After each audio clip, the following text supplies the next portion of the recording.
Hi, നമ്മൾക്കിന്ന് നമ്മുടെ ആരോഗ്യം ഒന്ന് അളന്നാലോ?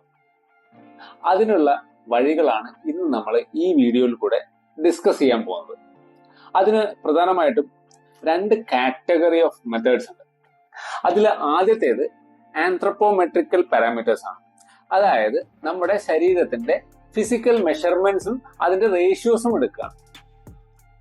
അതിൽ നമുക്ക് ഇന്ന് കോൺസെൻട്രേറ്റ് ചെയ്യാം. അതിൽ ആദ്യത്തേത് BMI ആണ്, body mass index. Body mass index എന്ന് പറഞ്ഞു കഴിഞ്ഞാൽ നമ്മുടെ ശരീരത്തിന്റെ തൂക്കം നമ്മുടെ ഹൈറ്റിന് അനുപാതികമാണോ അല്ലയോ എന്നാണ് അത് നോക്കുന്നത്. ഒരു ഹെൽത്തി ആയിട്ടുള്ള ഒരാളുടെ BMI ബിറ്റ്വീൻ 20 to 25 ആയിരിക്കും. അതിൽ രണ്ടാമത്തേത് വേസ്റ്റ് ടു ഹിപ്പ് റേഷ്യോ ആണ്. നമ്മുടെ വേസ്റ്റിന്റെ ചുറ്റളവും ഹിപ്പിന്റെ ചുറ്റളവും തമ്മിലുള്ള അനുപാതമാണ് കാണിക്കുന്നത്. നമ്മൾക്ക് വേസ്റ്റും ഹിപ്പും മെഷർ ചെയ്യാൻ വേണ്ടിയിട്ട് ഡെഫിനറ്റ് പോയിന്റ്സ് ഉണ്ട്. ആ പോയിന്റ്സിൽ വെച്ചിട്ട് നമ്മൾ നമ്മുടെ വേസ്റ്റിന്റെ ഹിപ്പിന്റെയും മെഷർമെന്റ് എടുക്കുക.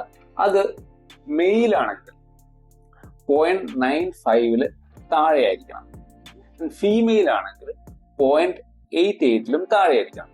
ഇനി മൂന്നാമത്തെ ടെസ്റ്റ്, അത് നമ്മുടെ ബോഡിയുടെ സ്കെലിറ്റൽ മസിൽ പെർസെൻറ്റേജ് അളക്കുകയാണ്. ഇതിനു വേണ്ടിയിട്ട് ഇന്ന് മാർക്കറ്റിൽ നിരവധി ബോഡി ഇംപെഡൻസ് മീറ്റേഴ്സ് അവൈലബിൾ ആണ്.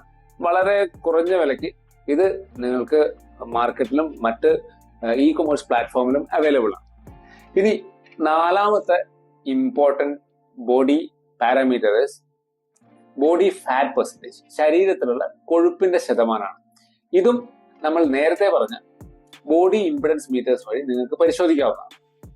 ഇത് പുരുഷന്മാർക്ക് അറൌണ്ട് 15% ആയിരിക്കണം, 15%. And for ladies it should be around 25%.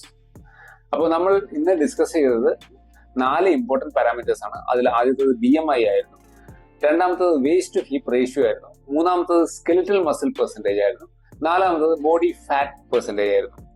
ഈ 4 പാരാമീറ്റേഴ്സും നമ്മുടെ ആരോഗ്യത്തെ സംബന്ധിച്ചിടത്തോളം വളരെ ഇമ്പോർട്ടൻ്റ് ആണ്. കാരണം ഇന്ന് കാണുന്ന മിക്ക രോഗങ്ങളും നമ്മുടെ ജീവിത ശൈലിയുമായി ബന്ധപ്പെട്ടുള്ള മെറ്റബോളിക് ഡിസ്ഫങ്ഷൻ ആണ്. അത് ഈ പാരാമീറ്റേഴ്സ് കറക്റ്റ് ആണെങ്കിൽ മെറ്റബോളിക് ഡിസ്ഫങ്ഷൻ വരാനുള്ള ചാൻസും ജീവിതശൈലി രോഗങ്ങൾ വരാനുള്ള ചാൻസും വളരെ മിനിമലാണ്. Thank you so much for watching.